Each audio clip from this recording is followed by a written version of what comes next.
Stop the car right now!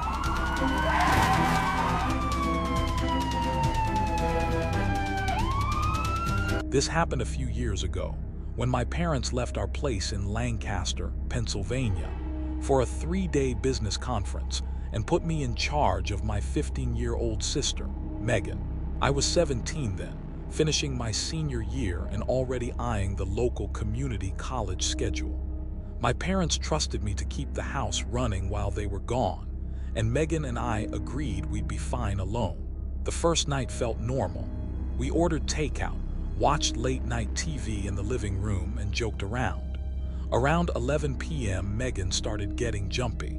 The wind made the old house creak, and every little sound seemed magnified by the emptiness. I teased her about the pipes and drafty windows putting on a show. Eventually, we both got tired and went to bed. I fell asleep quickly despite being a little on edge. Nothing happened. The second day was ordinary. Megan spent most of the afternoon on the phone with a friend talking about a biology project. I messed with a new design program for my final semester project. Neither of us thought much about Megan's nerves from the previous night. By evening, I needed to finish some coursework, so I set up in the living room with my laptop and half-watched the local news. Megan decided to cook pasta with tomato sauce. Around 10 p.m., I heard pots clanking and the faucet running as she filled a pot. Then she screamed. I bolted into the kitchen, heart pounding. Megan was pressed against the counter, eyes huge, hands shaking as she pointed at the window above the sink. She whispered that a man had been standing outside, staring in at her.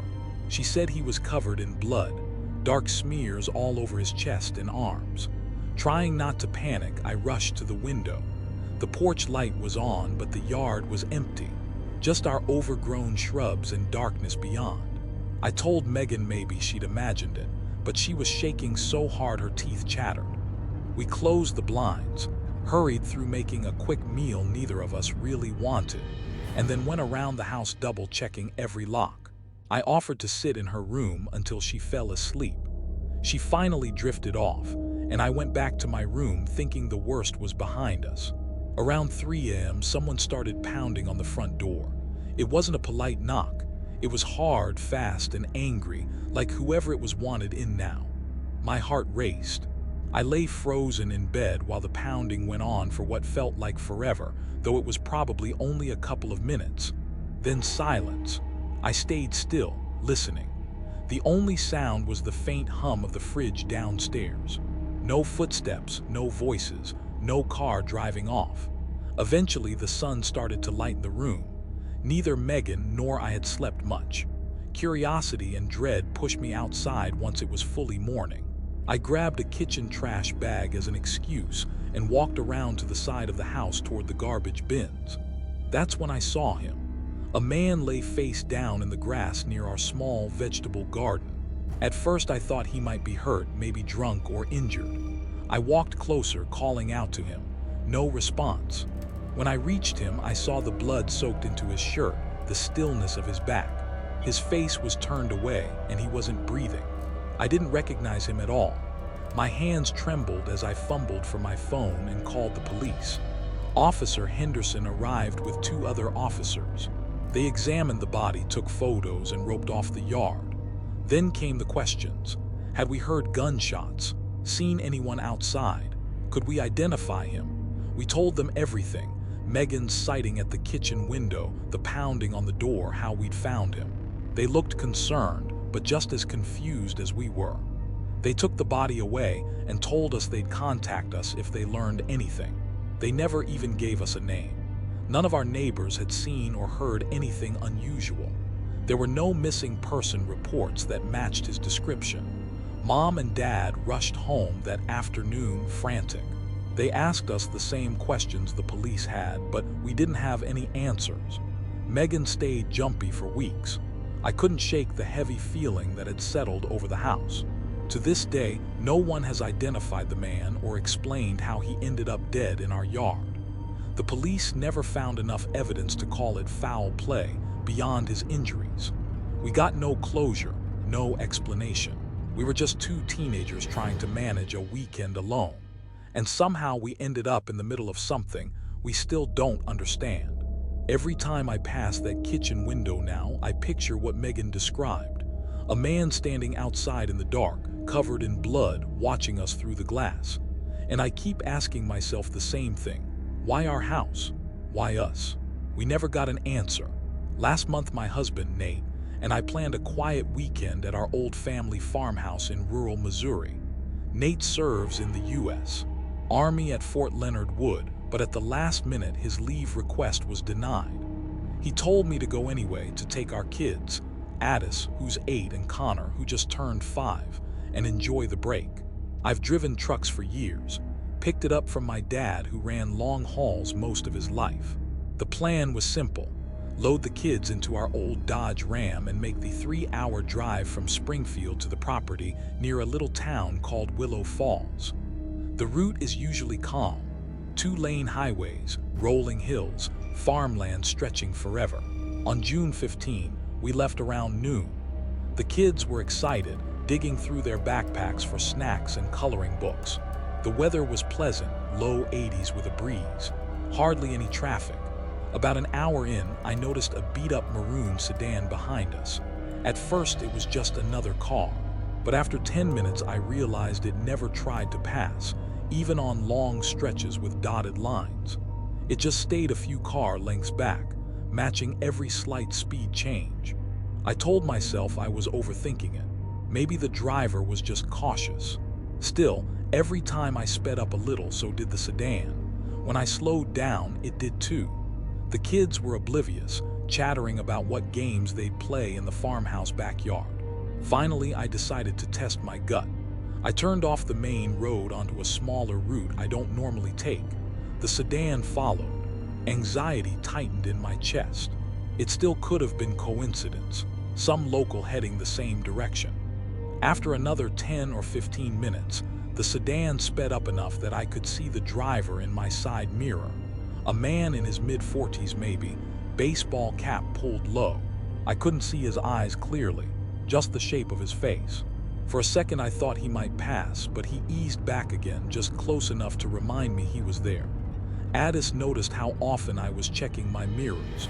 "Mom, are you okay?" she asked. "I'm just being careful," I told her and kept my voice light. I didn't want to scare them, especially Connor, who already freaked out over bees and thunderstorms. When a small convenience store appeared off the highway, I took the turn, acting like it was a simple pit stop. The gravel lot was mostly empty. As I slowed to pull in, I watched the Maroon Sedan continue straight on the highway. No slowdown, no blinker.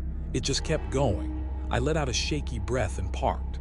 Inside, we used the restroom, grabbed drinks, and I chatted briefly with the clerk about the weather and crops. Nobody mentioned a strange driver or anything like that. Back on the road 20 minutes later, I tried to relax. Then in the rear view, a car appeared again. It was far back, too far to see clearly, but the shape of the headlights looked a lot like the sedan's. The sun's glare made it hard to be sure.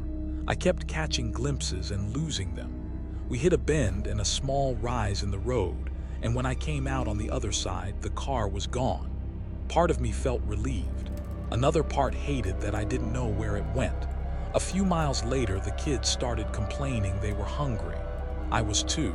I knew there was a rest area about 5 minutes up the highway, one I'd used before.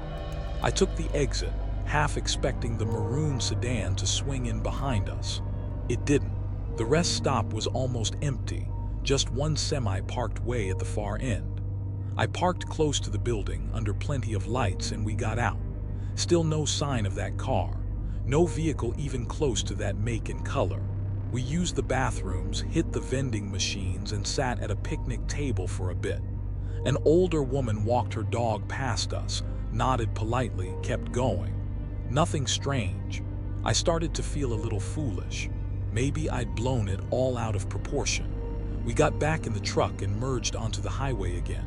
I checked my mirrors more often than usual, but all I saw were regular cars and the occasional semi.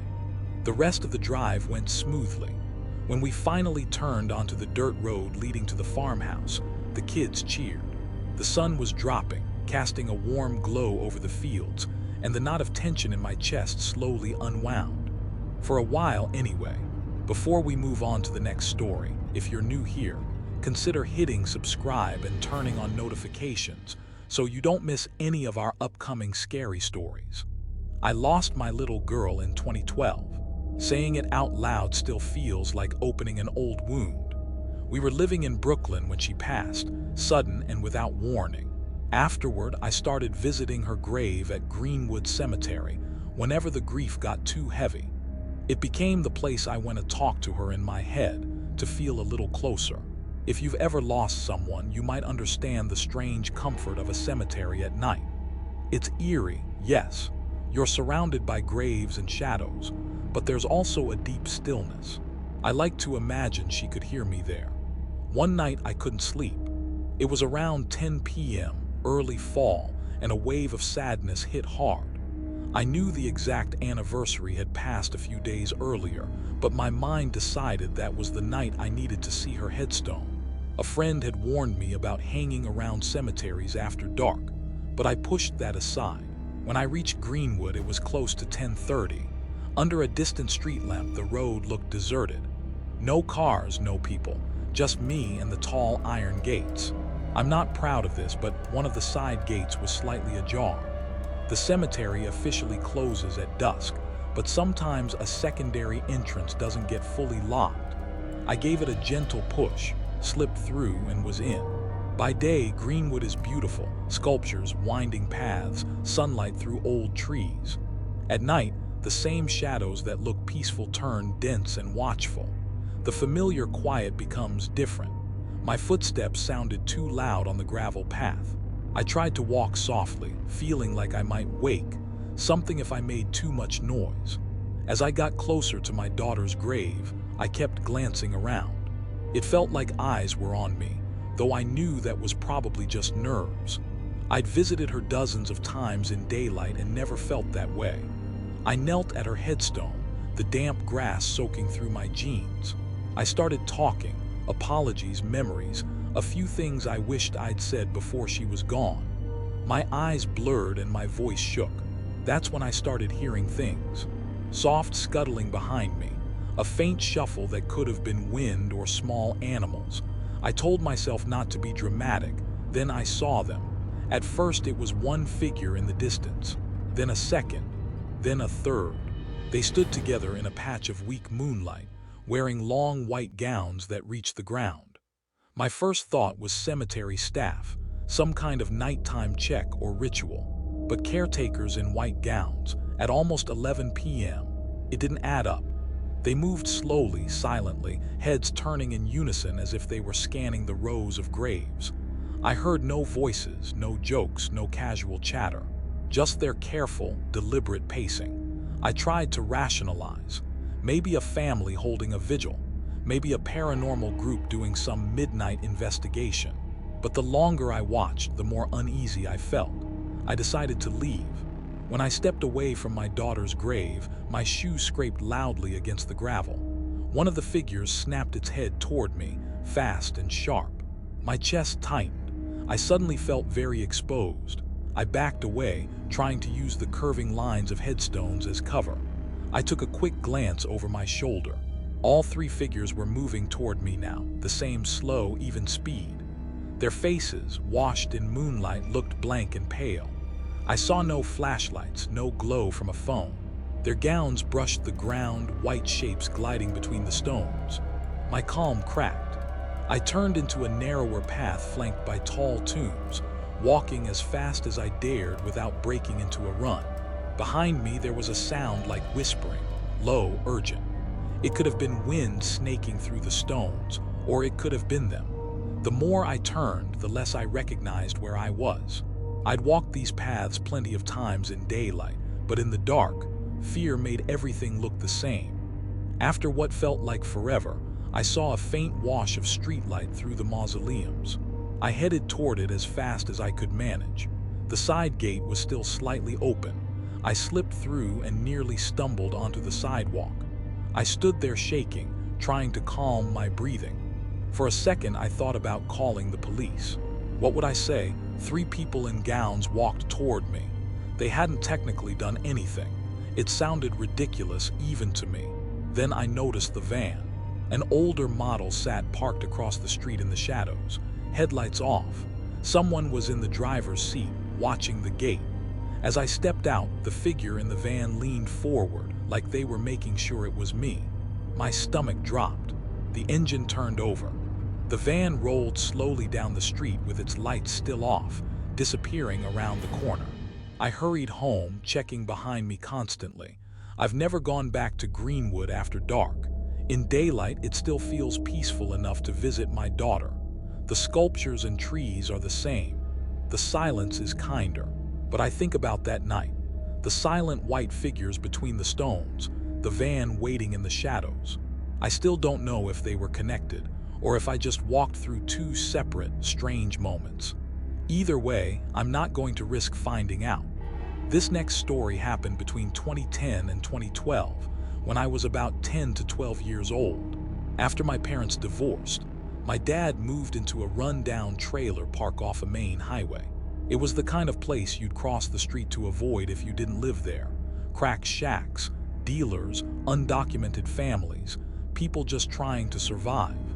Unsafe for kids, but it was all my dad could afford after the separation. He had weekend visitation, so my 3 sisters and I stayed there from Friday to Sunday. We were spaced about 3 years apart, from 8 to 14. I was somewhere in the middle. Dad still had to work Saturdays and always told us to stay inside. We rarely listened. The park had 3 rows of trailers. My aunt on my mom's side happened to live at the far end of our lane in the last trailer. When Dad was at work, my older sisters had no trouble finding kids their age to hang with. My younger sister and I usually got pushed out of their big kid group and ended up playing together in the back fields or along the edges of the lot. Behind my aunt's trailer, through a small clearing, there was a drop-off that led down to a creek. We were never allowed there without my dad because getting down wasn't easy. You had to ease yourself over the edge of a steep hill, about 10-15 feet, more of a dirt wall than a hill, especially after rain. It was slick and uneven. We used exposed tree roots and rough steps carved into the side to climb. At the bottom was sand and shallow streams. During rainy seasons, the water rose and currents formed. Sometimes Dad would take us down there, fishing gear in hand, or we'd wear old clothes and splash in the stream. One day we overheard my older sisters and their friends planning to go to the creek. We begged to come along. At first they refused, but eventually decided we could all swim and make a day of it. We changed into swimsuits, grabbed towels, and headed out. One of my sister's friends had 2 small dogs that always followed us, so them tagging along was normal. It had rained a few days earlier, so we knew the climb would be muddy. Even my older sisters struggled a bit on the way down, and that made me nervous. Once they all made it to the bottom, it was just me and my younger sister at the edge. She started down. I froze. A heavy, uneasy feeling sat in my stomach. I suddenly didn't want to go, but I also didn't want to be left alone at the top. My sisters shouted that if I didn't climb down, they'd leave me behind. Finally, I pushed the fear aside and began the descent. To my surprise, I got down without slipping once. At the bottom, everyone started talking about what to do first. While they discussed, I wandered along the sand. Trees and branches loomed around the creek, making little tunnels of shade. That strange feeling lingered, but I chalked it up to worrying about climbing back up the muddy drop-off later. After a few minutes, we set off down the stream. The water was only ankle deep and clear enough to see the pebbles. The dogs ran ahead, sniffing everything, marking trees. We noticed a newly fallen tree up ahead. It was huge, leaning down toward the creek but not fully blocking it. It looked like it had slid partially off the bank. The only thing keeping it from collapsing all the way into our path was a thick root still clinging to the dirt above. We stopped and stared. It was one of those things you don't think about much as a kid until you realize what could happen. After a few comments, we kept walking. Then the dogs went crazy. They barked and ran in circles, dashing to different trees, barking at nothing we could see. The sudden noise made all of us jump because it had been so quiet. We assumed it was a squirrel or bird. My sister's friend tried to calm them, but they wouldn't stop. Everyone started talking at once, voices rising. Then we heard it, a deep rumble like distant thunder. The sound grew louder, filled the space around us. It wasn't the sky. It was the sound of heavy wood shifting and thick twigs snapping. We all turned toward the fallen tree. The root holding it up was splitting. The tree began to slide down the slope, right toward us. Panic exploded in the group. My sisters yelled my name, telling me to move, but my legs wouldn't cooperate. I stood rooted to the spot, watching that massive trunk inch closer. And then something I can't forget happened.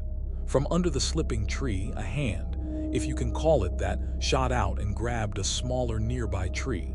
It wrapped impossibly long fingers around the trunk and held tight. The larger tree stopped sliding. We all saw it. Screams broke out. Everyone bolted back toward the drop-off. Even the dog stopped barking and sprinted with us. I stayed a heartbeat longer, staring. The hand was huge. The fingers were so long they nearly circled the small tree's trunk. Its skin wasn't normal. It was mottled green and brown, blending with the moss and leaves like camouflage. Then instinct took over and I ran. We scrambled up the muddy slope far faster than we'd come down. We reached the top filthy but alive. As we caught our breath, everyone started talking at once. Some said they hadn't seen anything, they'd just run when the tree moved. Others said they'd definitely seen the hand. I stayed quiet, shock buzzing in my chest. The older kids shrugged it off quicker than I did and went back to their day. I decided to walk home. I still don't know what that thing was. Now that I'm older, my brain runs through possibilities. Bigfoot, something alien, some creature we don't have a name for. Whatever it was, it had the strength to stop a falling tree and hands that didn't look human. Whatever it was, it saved a group of kids from being crushed. I wasn't expecting anything strange when I booked a cruise out of Miami, Florida. I just wanted a break from my part-time job and college deadlines.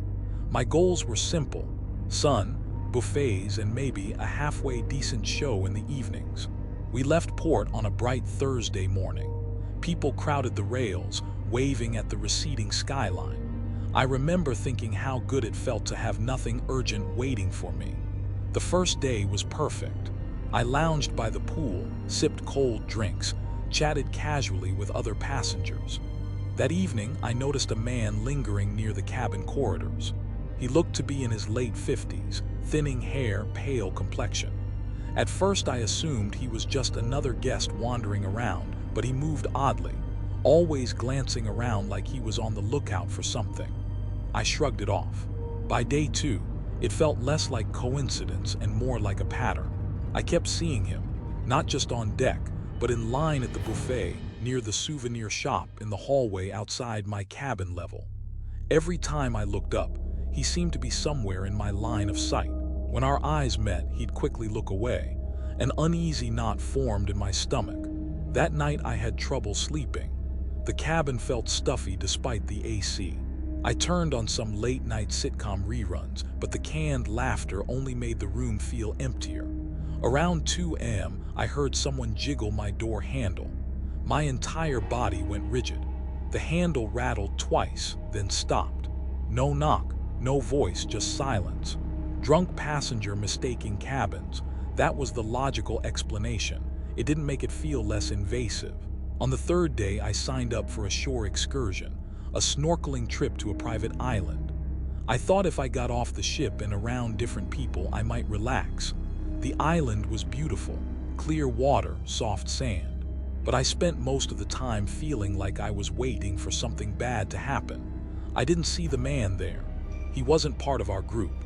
Still, I kept scanning the crowd, half expecting him to step out from behind a palm tree. When we returned to the ship, the hallway to my cabin was nearly empty. I walked toward my door, key card in hand. In my peripheral vision, I saw him. He stood at the far end of the corridor, staring straight at me. As soon as I turned my head, he slipped into a stairwell and disappeared. A surge of adrenaline ran through me. I stood there wanting to yell, to march after him, to do something. Instead, I went into my cabin and locked the door. That evening, I went to a show in the main theater, hoping the packed crowd would make me feel safer. Halfway through, I felt eyes on me. I turned and saw him a few rows back, not talking, not watching the stage, just there. We had never spoken, yet his presence made my skin crawl. Later that night, I went out onto the deck around midnight, thinking the sea air might calm me. The ship was quiet, only a few people scattered around. For the first time in days, I felt my shoulders loosen. Then I heard footsteps behind me. Slow, measured, I turned. He stood about 20 feet away, leaning against the railing, staring out at the dark water. But I knew he'd seen me come out. He didn't even pretend otherwise. I didn't wait to find out what he'd do. I hurried back inside, almost running by the time I reached my cabin. Once inside, I wedged a chair under the doorknob. It felt dramatic, but I didn't care. On the final morning, we disembarked in Miami. I practically sprinted off the ship. In the baggage claim area, I saw him again. He stood alone, suitcase by his side, not looking at any of the staff or signs, just staring in my direction. His expression was strange. Not angry, not happy. Something in between, like he knew a secret I didn't. We never exchanged a single word. I collected my bag and left as fast as I could. I've been home for a few weeks now, trying to fall back into my routine. But every once in a while, in class or at work, my mind drifts back to that cruise. Who was he? Did he even realize how unsettling he was being? Was he intentionally following me? Or did I spiral into paranoia over coincidences? I still catch myself checking over my shoulder sometimes, half expecting to see him standing across the street. I hope I never do. I recently quit being a full-time police officer because of one incident I can't shake, no matter how much time passes. It was March 2021, broad daylight, and I was on duty. I pulled into a restaurant drive-through and spotted someone I recognized immediately. Dennis Gilder Jr., who had an active warrant out of Illinois. He just opened the passenger door of a red car. The driver pulled away and I followed. About 30 seconds, maybe a minute later, I hit my lights and siren. The car came to a stop. Another officer was with me. We both got out. He headed to the driver's side. I went to the passenger side. Dennis already had his window cracked. A woman sat behind the wheel. "I hate to be the one to tell you this," I said, "but it looks like you've got a warrant out of Illinois." I asked for his ID. He said he didn't have it on him. I told him to step out of the vehicle so I could identify him properly. He ignored me. I asked again and again, 4, maybe 5 times, still keeping my tone respectful but feeling my patience thinning. Then he rolled the window all the way up. In one quick motion, he shoved the woman out of the driver's seat and climbed over into her spot. She tried to get back in, like she sensed something bad was about to happen, but he blocked her. I moved in front of the car and ordered him to stop and get out. My voice shifted from patient to firm. The other officer reached through the open driver's door, trying to grab the keys or gear shift, anything to stop him. It didn't work. Dennis hit the gas. The car lurched forward. I ended up on the hood, crouching low, gun drawn and pointed at him. For the first 20 seconds or so, he drove slowly. For a heartbeat, I thought he might come to his senses. Then he accelerated.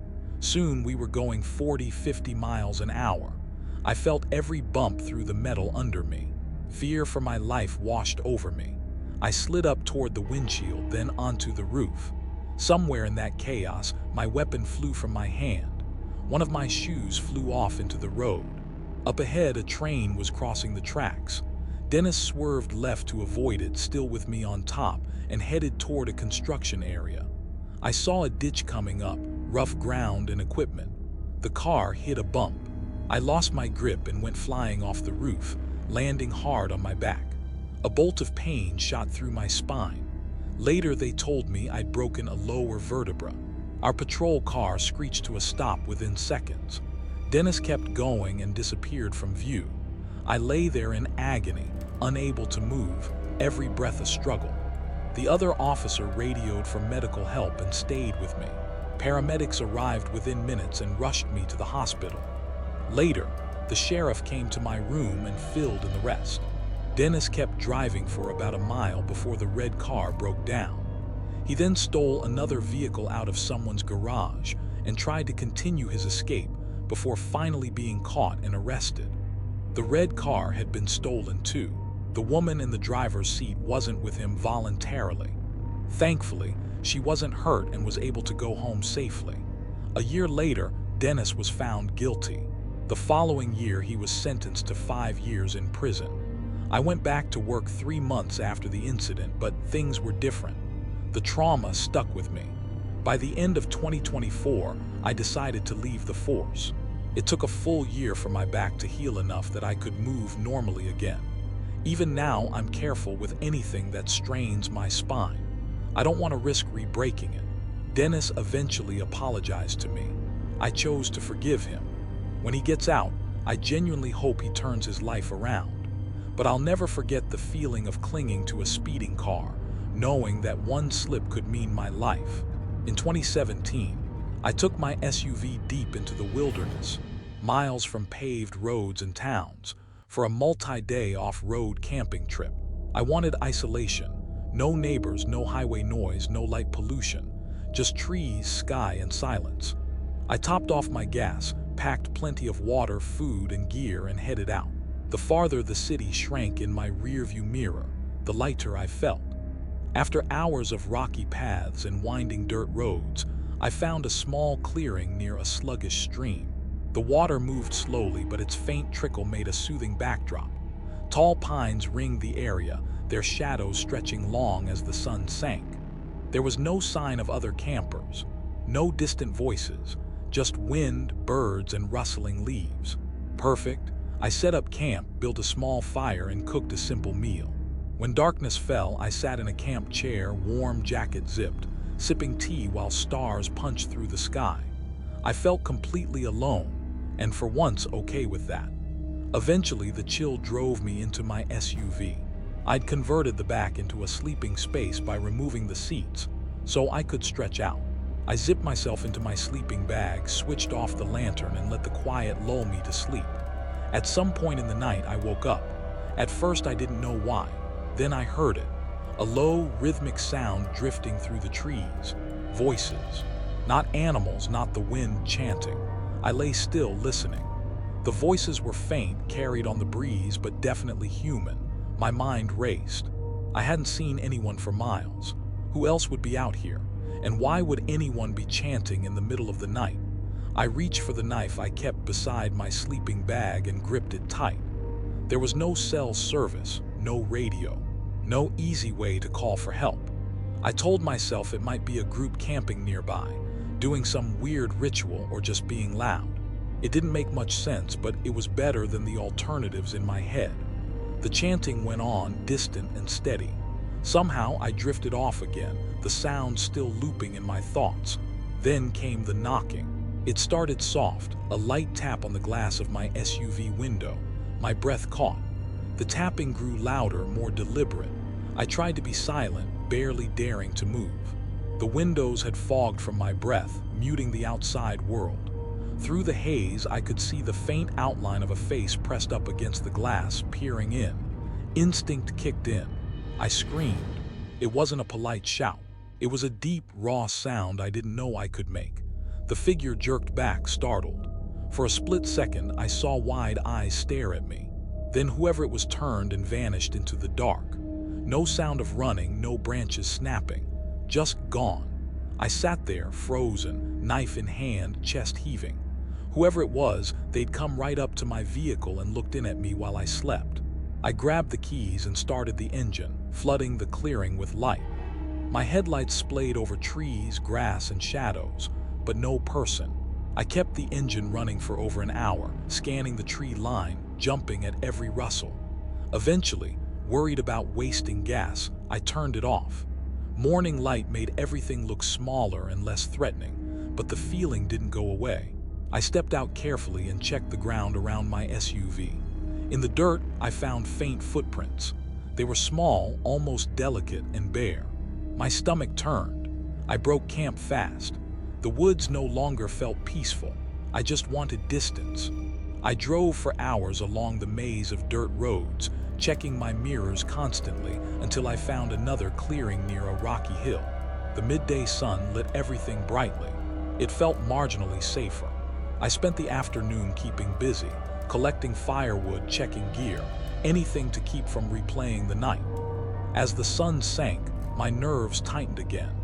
I built a larger fire this time, its light reaching farther into the trees. I laid a ring of sticks around my immediate camp, hoping they'd snap or roll if anyone approached. That night I sat close to the flames, holding a mug of tea. The shadows beyond the fireline seemed alive, twitching with every flicker. Eventually I locked myself in the SUV again, knife beside me, and tried to sleep. It didn't last long. Branches snapped nearby, closer than before. I grabbed the keys and started the engine, headlights flaring on. For a few seconds, nothing moved. Then, at the edge of the light's reach, a figure darted between two trees. Too fast to catch any features, just a dark shape there and gone. My heartbeat roared in my ears. I kept the engine running and sat up the rest of the night, knife in hand, eyes on the tree line. When dawn finally broke, I packed up without making breakfast. I drove until the dirt turned to gravel, then to asphalt. Only when I merged onto a real highway did the tightness in my chest start to ease. I still don't know who was out there. Someone chanting in the distance. Someone barefoot at my window in the middle of the night. Someone slipping between trees just beyond my headlights. I keep wondering what might have happened if I hadn't woken up when I did, or if I hadn't screamed.